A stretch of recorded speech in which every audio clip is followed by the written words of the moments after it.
I wonder about God. Does God exist? If so, what is God like? Here's a way that may make progress. How would God relate to time? Because if God exists, the concept of God cannot contradict the concept of time. Does God, if there is a God, exist in time, experiencing time's flow? Or did God create time and somehow exists outside of time? I recall how physicist Paul Davies, not a theist, framed the problem for me. Goes back to Augustine, what was God doing before he made the universe? And the quip was, busy making hell for the likes of you who would ask such a question. But a more considered answer is that the world was made with time and not in time. That was Augustine's answer. In other words, he took God right outside of time, so we didn't have this notion of a being who was supposed to be all good and all perfect, who nevertheless at some particular moment made up his mind to have a universe, and snap, there was a universe. And so by taking God outside of time, those problems were solved, only to be replaced by another. Namely, that if God is a truly timeless being, then what meaning could one attach to things like prayer and the God appearing in a historical sequence with the creation and the fall and the incarnation and the resurrection and so on, all the stuff that people want in religion. They want to see God at work through the historical sequence. So is God, if there is a God, eternal, altogether outside of time? The question, however odd, provides insight, assessing God's existence and discerning God's essence. That's why I wonder, what is God's eternity? I'm Robert Lawrence Kuhn, and Closer to Truth is my journey to find out.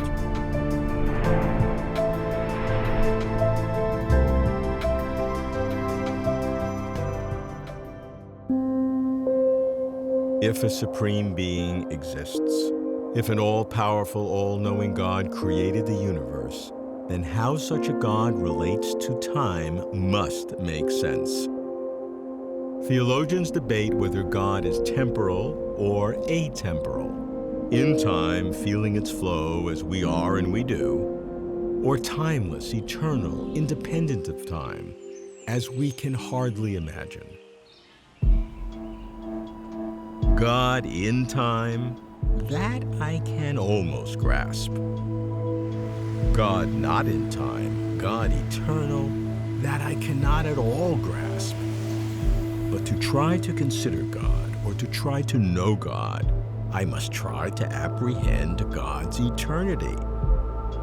That's why I begin with the philosopher known for her vigorous defense of God's eternity, a past president of the Society of Christian Philosophers, Eleanor Stump.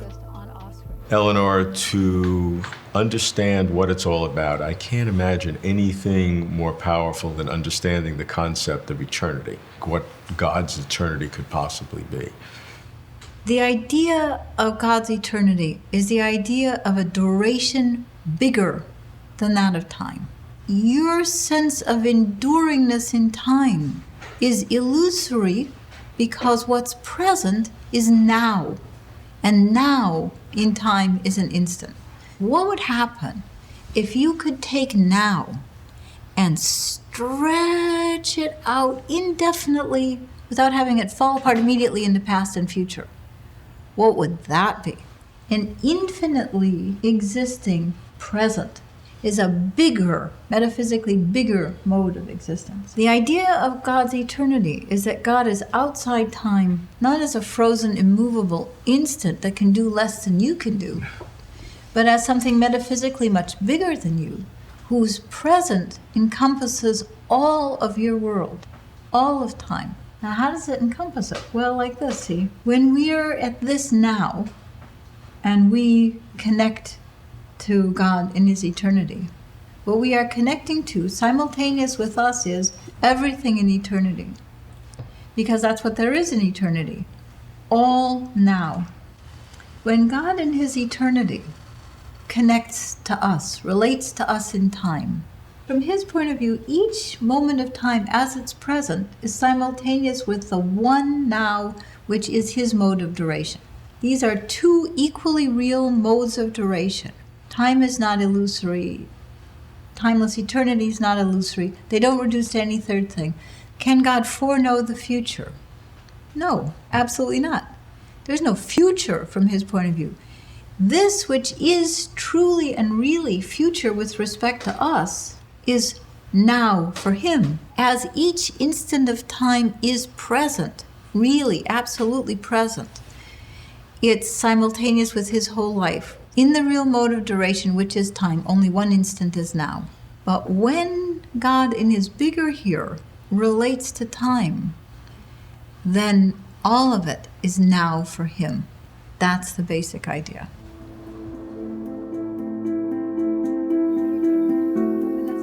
To Eleanor, our sense of time flowing and God's eternal now are two equally real modes of existence. Nice if it works. If God is, well, God, then I suppose a dual mode of time can exist. But do the contradicting concepts of time defy physics? I recall how Paul Davies uses Einstein's relativity to give credence to the idea that God, if there is a God, is eternal. Einstein showed us that time is not some sort of arena. Space and time are not just there, the great arena in which the drama of nature is acted out. They are part of the cast. That is, space and time are part of physics just as much as matter and force. And that if you believe the universe came into existence with the Big Bang, then space and time could have come into existence with the Big Bang as well.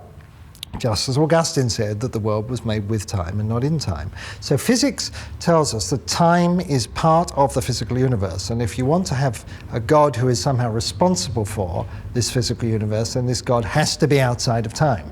So it supports the notion of a timeless being. So that's I am ever suspicious of using science to prove God or anything about God. I will admit, however, a thin chance of the reverse.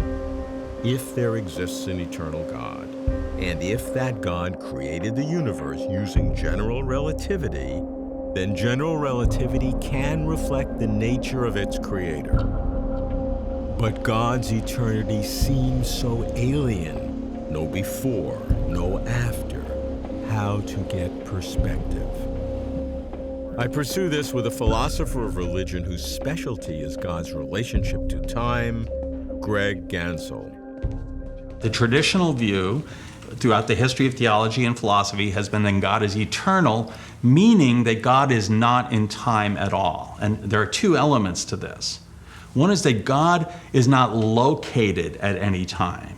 So literally speaking, God doesn't know things at a time or do things at a time. The second element is that God does not experience temporal succession. Okay, now we have to figure out if this makes sense, because right now it sounds like God is pretty handicapped if God doesn't know what time it is and can't figure out what kind of sequence of events. But Augustine thought that God was eternal or atemporal in this way because it was a divine perfection. The fullness of God's being could not be contained moment to moment. In other words, if God it moves from the past to the present to the future, is always in the present. The past is something God loses, so that's not Exactly. a perfection. The future is something God doesn't have, so that's like a. That's right. If you don't have the future and you lose the past, like you're imperfect. You have to have it all. This is what Augustine felt and Boethius, and they were coming out of the tradition coming from Plato, where the most real things were not susceptible to time. Now, does it make sense? Does it make sense that anything is eternal this way? One way to get after that is to think about the nature of things like numbers, or what philosophers call abstract objects, things like properties, things that are not in space and time. So it doesn't make sense to ask the question, how old is the number 3? So it makes sense to me that abstract objects can be eternal in this sense. Yeah, now, of course, there are huge differences between what we think an abstract object is and what we imagine God to be, because Exactly. an abstract object, for one, has no causal connection with anything, and That's the right. God that you want to have has a causal relationship to everything. And God is not only a concrete object, in other words, standing in causal relations, but is a Right. person Right. of some kind in the Right. traditional theology, and, Right. and I would ascribe Right. to that. Right. So can there be a non-temporal person? And that gets more difficult. Boethius uses the word duration, that there's a duration in God's eternity, but it's not a temporal duration. And of course, people have argued, recent philosophers, does the concept of atemporal duration make sense? It sounds incoherent in one sense. It's because we think about duration in terms of time, Right. but they're thinking that eternity is a fullness rather than a point. When we say that God is everywhere, we sort of understand that. But when we say God is in no place in time, Right. that seems a little harder, even though we know space and time are related. In That's physics. right. It's not that God is located in space, but that God has absolute direct access in terms of his direct knowledge and his direct action ability at every point in space. It's not that God is located in time, but that God has access, immediate knowledge access, as well as the ability to act at any point in time. So the people who argue that God is outside time really want to press a strong analogy with space. The people who argue that God is everlasting, he never began, never ended, but still experiences time in succession, want to minimize that analogy. They want to say there are important differences between time and space that are relevant to this question. And where do you come out? I defended in my dissertation that God is outside time, and as I think of that, I still think it's a strong position. But there's also a personal element.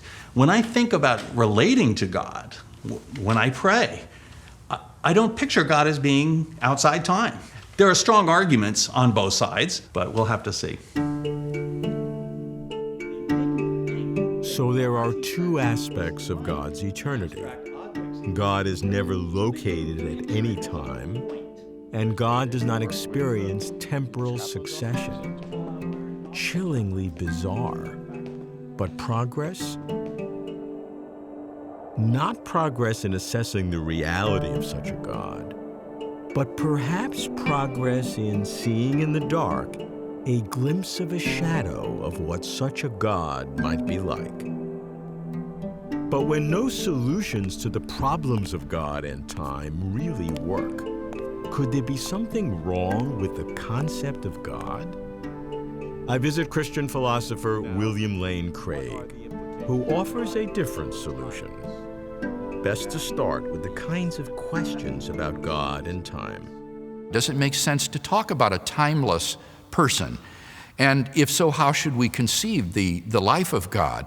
Another question would be whether or not God is able to be active in the world, or is he so removed from it that he doesn't really get involved in our temporal lives if he's timeless? Another question would be whether or not time would affect God's life. Does God have all the life that he has in a timeless moment, or is God's life distributed over time the way ours is? Does God have a future, so to speak? Well, and that would mean that if God had a past, there are things to God that no longer are real. Yes, that's right. To be in time is to have a temporal location and a temporal extension. And to be timeless is simply to have no temporal location or extension. So these are contradictories. They cannot both be true, so you've got to choose between timelessness and temporality. I am persuaded that the timelessness or temporality of God will stand or fall on which view you adopt of the nature of time itself. And philosophers have distinguished two very different views of time.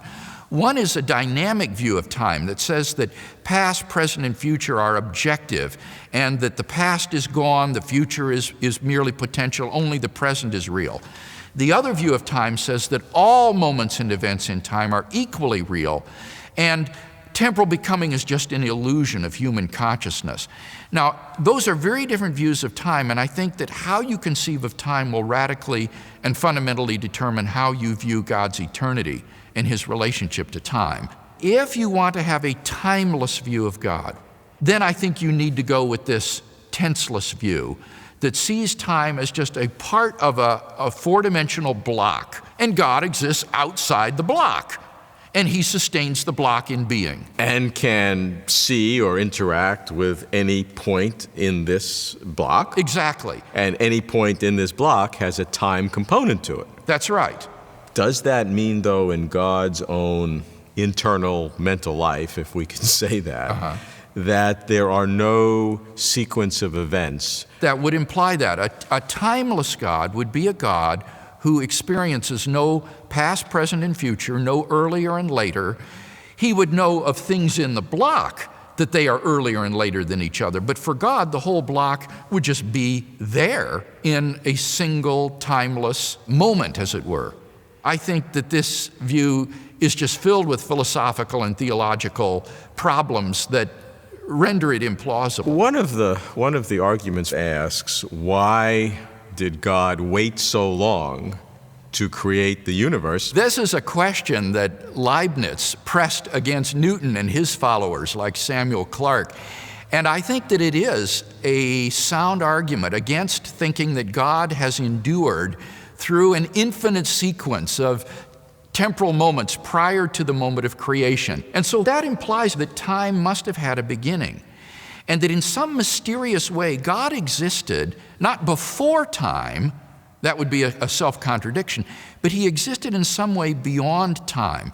And so God is timeless without creation, and he is temporal since the moment of creation.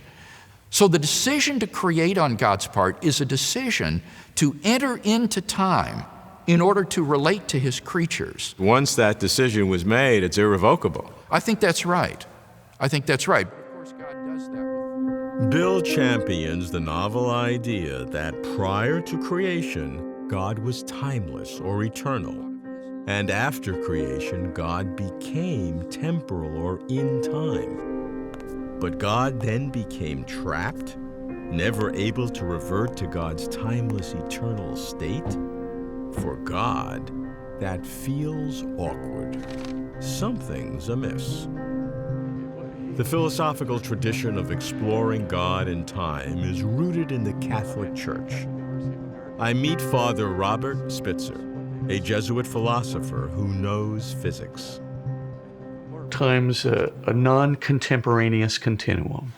So if we view space as a contemporaneous continuum, where all the parts in the continuum exist, as it were, at the same time, simultaneously, time would be all the parts of the continuum are not at the same time. They are literally separated, divisible into earlier and later. You do really need such a continuum in order to have change in our universe. If you look at that for just a moment, you just say, well, does God have to be subject in himself to a non-contemporaneous unity or manifold? I do not think that God does, because I think a higher dimensional reality can exist independently of that, which gets, of course, to the question, if God could be, as Augustine describes him, an eternal now, as it were, then how does he relate to human beings, and specifically with respect to human freedom? The first thing is does God know the future? Can God actually know time without being temporalized? And the answer, I think, is yes. You can think of any one of a number of things where your thought doesn't condition your thinking or the thinker himself. But does God have a sequence of events in God's own planning of things relating to what we do? Only in the relationship of his thought of creation. With respect to what he is in himself, not necessarily. And that's not a contradiction to say God in God's own self has an eternal now, and God can literally relate to temporal creatures in their temporality. Yeah, because a non-contemporaneous continuum is actually a lower reality than an eternal now, as it were. Now, when time is configured in higher dimensions, it doesn't have to be viewed linearly. And so do I think that God can understand time in a higher dimension? Yep. Do I think he can understand it in a kind of linear sequential order? Yes. And each time those are different thoughts, but those thoughts don't in turn determine him or configure him to the strictures of the thought. God can have a thought of anything. So Robert believes that God can indeed exist, as it were, in time and beyond time, at all times and at no time. Well, how to handle the apparent contradiction? The key mechanism, Robert says, is some kind of higher dimensionality. I am at once stimulated and disturbed. Stimulated in that the horizon of God is stretched. Disturbed in that the reality of God is strained. Can an all-powerful God be harmonized with the relentless flow of time? I speak with the author of Time in Eternity, a minister with a doctorate in physics, Robert John Russell. Bob, how do you have such dramatically different positions among people who claim to believe the same thing about God? A lot of theologians try to integrate those two, to say that God is both in time and it transcends time. And they do that by a relation of time and eternity, where eternity is the rich fullness of time. Really, the two views have two sources, one theological, one scientific. Okay. The theological one is between an Augustinian sense of God transcending time in order to be its creator, but then apparently not being in time at all. Or a more biblical sense in which God is an actor in history. God is there to answer. God leads the Jews to the Exodus. And the question is, how would one bring those together theologically? So there's a theological, philosophical question. On the scientific side, there's special relativity, Einstein's 1905 theory. And that causes the debate to be similar, but about science and philosophy of science. So some folks will really say, look, relativity says there's a block universe. There's no physical meaning to the now, the present. And Einstein himself agreed with that. But others will say no, that there's got to be a way that our human experience of time, which is just kind of irreducible, I mean, it's just given, has to in some ways have a physical basis, or it can't be undercut by physics. It may not be reducible to physics, but if physics and psychology are so separate that I really am a flowing time creature, but physically I'm not, that makes no sense scientifically. So what we find is on both sides of the issue, from a theological, philosophical point of view, and from a scientific and philosophy of science point of view, you have both views represented. Exactly. And that's why it makes this theology and science conversation so interesting, because you can mix and match. I mean, you've got arguments that seem to be coming from science and philosophy, but there actually are sort of theological commitments.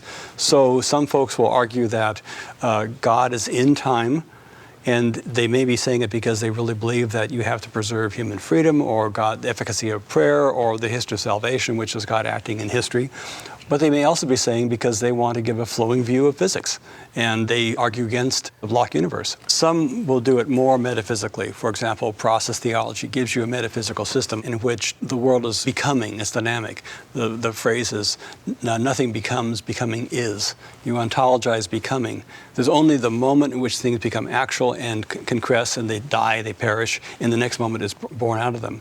And that gives you a platform for a very profound view of God's experience of time. And yet, even in process metaphysics, there's also an aspect of God's nature which is timeless, because all of the past is present to God, and God eternally provides the best possible future to the present. So the process actually does combine these two views of God. Trinitarian theologians do it by talking about eternity and time and saying eternity is richer than either timelessness, the Augustinian view, or endlessly flowing time. That those are both sort of pieces of eternity. If God is the source of creation, God's also the source of time. The source can't be less than what it creates. Right? God can't be less than a person. God is more than personal. God's the ground of being. God can't be less than temporal. God's got to be the source of temporality, and therefore, you might say, infinitely temporal. So this allows you to say, well, the relation between God and the world, which is time and eternity, takes into account our flowing view of time because God's the source of it, but also allows God to transcend that and to experience and know the world, the future. Is God temporal or timeless, in time or eternal? Both options are problematic. If God is eternal, not in time, The problem is, how could God interact truly with the world and with us, such as in history and through prayer? If God is temporal, in time, the problem is that God's life seems limited, with a fleeting presence, a very short now, God having lost the past and not having the future. Atheists claim that such internal contradictions are another demonstration that God does not exist. Theists contend that God exists on a plane so far superior that our difficulties in comprehension are no surprise. My sense is that if there is a God, then yes, such a God would be not in time and be in time, both at the same time, yet somehow avoiding a contradiction, getting closer to truth.